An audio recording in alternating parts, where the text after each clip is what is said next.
It is the largest estuary in the United States. See if it's any better this time.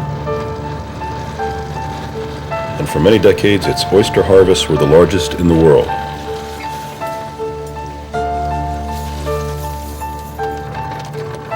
Oysters hauled out of these waters were once shipped to the cities of the East Coast, the ranchlands of the Western Plains, the gold fields of California, and even the restaurants of Europe. Ain't got no better.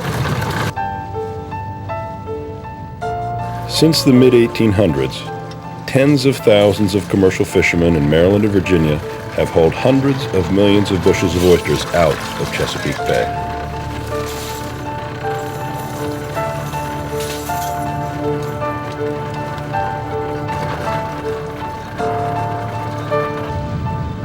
They were fishing on oyster bars that probably once looked like this.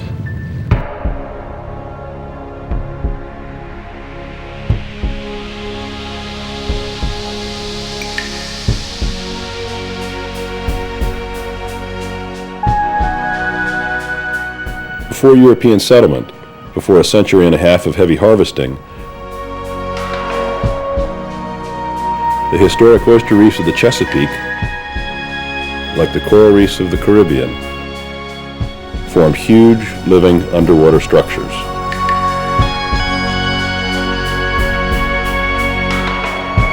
Dense clumps of large oysters crammed together over time into vast underwater reefs.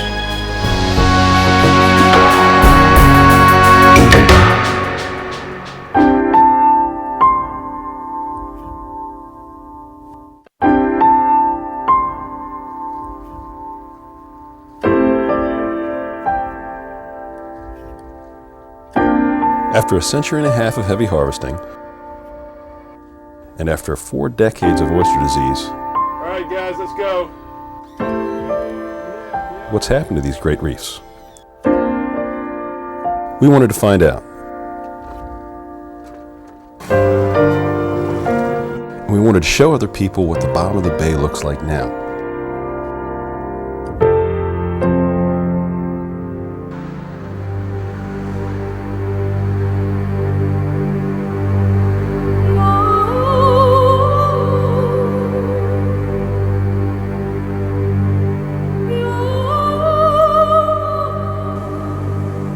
The only people who see the bottom now are scuba divers.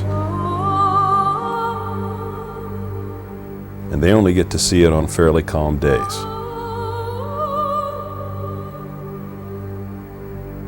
We started by sending scuba divers down to observe these historic bars. Punch me in the chin. You're going to go down, look for oysters, figure out where they are, come back up and we'll talk about how to sample them. Okay? All right, go for it.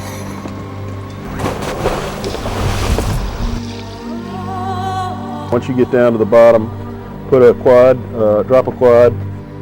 We began experimenting with a variety of underwater cameras.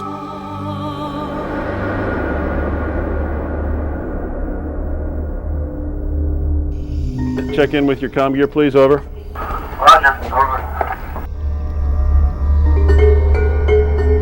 Yeah, I'm at the bottom, over.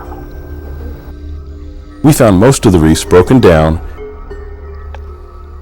and scattered by fishing.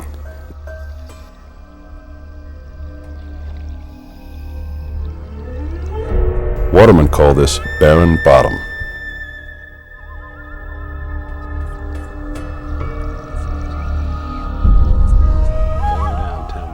We found many of the oysters dead from diseases, like dermo and MSX. There's one clump.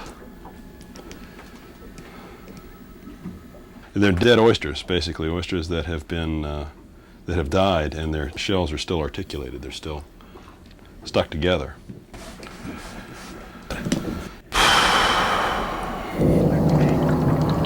This is what most of Maryland's historic oyster bars look like now. A few worms, some scattered shells.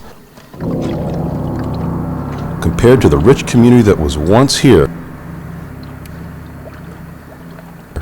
little is left. Today, the oyster population is about 2% of what it was 100 years ago. The great reefs have been broken down and scattered by heavy fishing. Thousands of acres have been buried by sediments, and then diseases have killed many of the remaining oysters.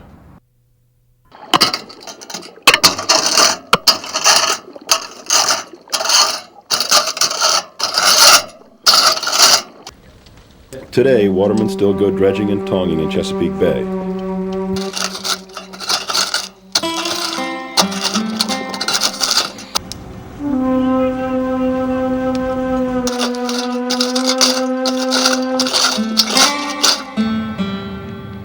But it's a lot harder finding oysters.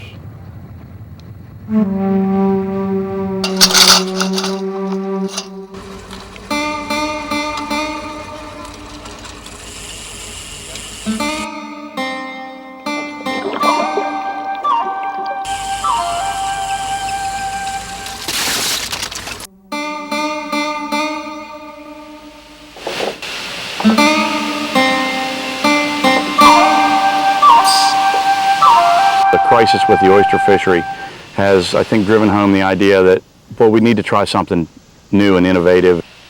We've been trying to bring hatchery techniques and innovative oyster culture techniques to the Chesapeake Bay. The bay's changed, and what we're trying to do is to use hatcheries to rebuild some oyster reefs.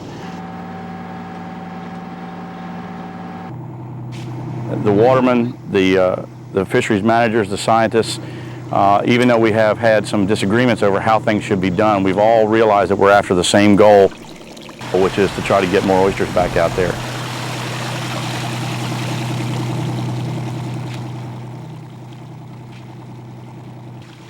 We've got a severe problem with our oyster populations.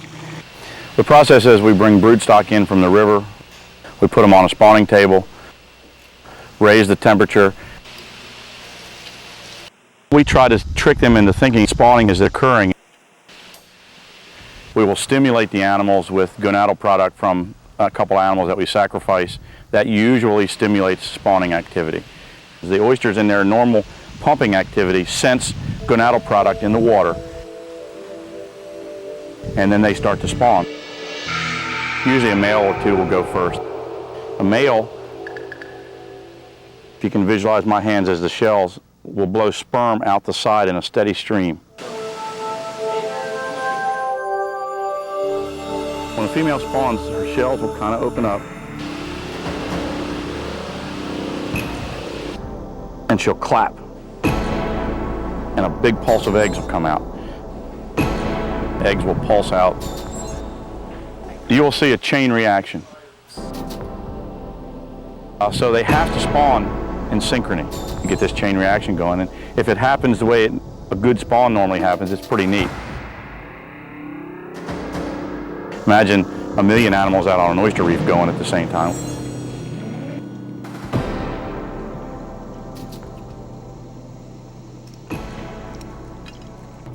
When each of these females, if would produce about 25 million eggs. The numbers of larvae that potentially can be produced from a mass spawn in nature are mind-boggling.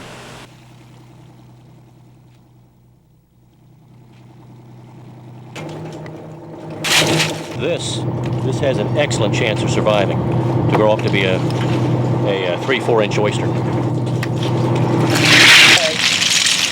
You can see there is at least 250 oyster shells in one of these bags. About a third of a bushel each.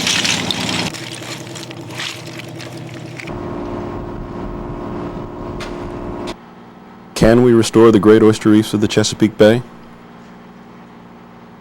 A lot of people want to try, including state agencies, federal agencies, and dozens of citizens groups all around the bay. The big question is, how do we restore these oyster bars? We don't know yet. There are still lots of questions to answer. For example, since oysters stimulate each other to spawn, There's your pile. Right. they should be planted close together. But how close? On an oyster reef at the bottom of the bay, what's the critical mass needed to get a chain reaction started? To answer that question, the Department of Natural Resources created two kinds of test plots. First, we planted oysters in low density along the river bottom.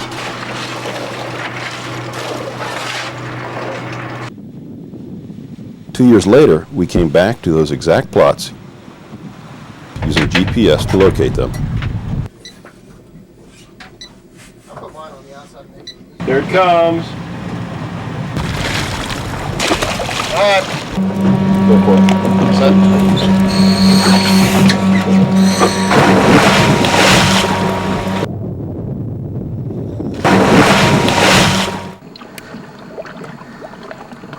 And we headed back to the bottom of the bay with our cameras. 2 years later, this is what lightly seeded areas looked like. There are very few live oysters and lots of shell. There is little or no community associated with this lightly planted plot. Does density make a difference? Right next door to the low density plots, the DNR put down a much heavier load of seed oysters, trying to create high density plots.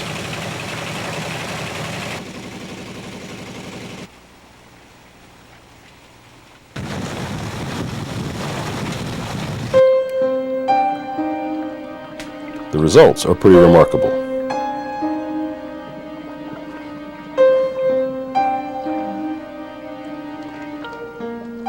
Oysters are growing so densely here, they form a reef that may resemble the ones that were here 100 years ago. When we looked closely, laying the camera right down on the reef and leaving it there, we made some interesting discoveries. Most of the oysters here are actually vertical. They're sticking straight up from the bottom. This is the way they grow naturally when they're undisturbed by harvest gear.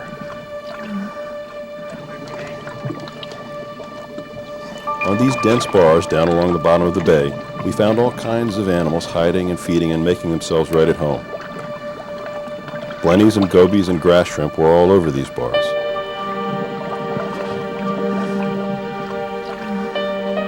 And blue crabs came here also, looking for prey and for shelter so they can hide out from predators and from scientists with video cameras as well. That's really cool. But the visibility's not that bad with the camera. No, it's not. It's terrible on the bottom. We discovered this blue crab burrowing under a clump of oysters, crawling into its cave and bringing out clawfuls of mud and shell, dumping it, and then cleaning his teeth, so to speak. It's an excellent demonstration of the habitat oyster bars provide. Here we can see several striped bass or rockfish cruising just above a restored oyster bar. They're probably hunting for gobies and blennies and little blue crabs. And they know this restored oyster bar is the place to find them.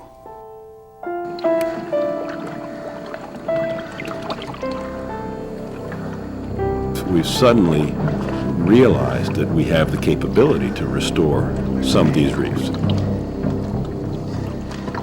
Reef restoration work that we've done so far has demonstrated that reef restoration can work, that when you do restore an oyster reef, we can get good ecological things to happen.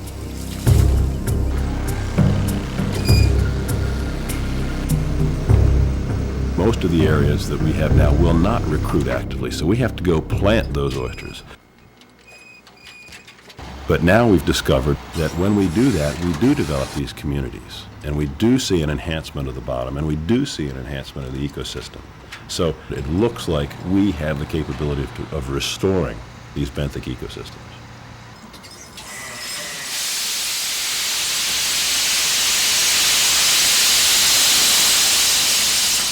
Seen good growth and survival for up to 5 or 6 years now at many sites that are in the upper reaches of many of the tributaries, the Chester River, the Choptank River, the Severn, the Magathie. That still encompasses probably tens of thousands of acres. Still a lot of bottom. We're not going to get out of this thing in 2, 3, 4, 5 years. We're in this for the long run, but it's important enough that we do, that we stay the course and bring oysters back to the bay. The bay is not going to be healthy, not like it was, until we have large expanses of healthy oyster reefs out there. We're only beginning to understand how to restore oyster bars in the Chesapeake Bay, but we've gotten a good start. The data we've collected tell us that high densities of oysters, planted and then protected from harvest, will yield a rich benthic community that will be very valuable to the bay's ecosystem as a whole.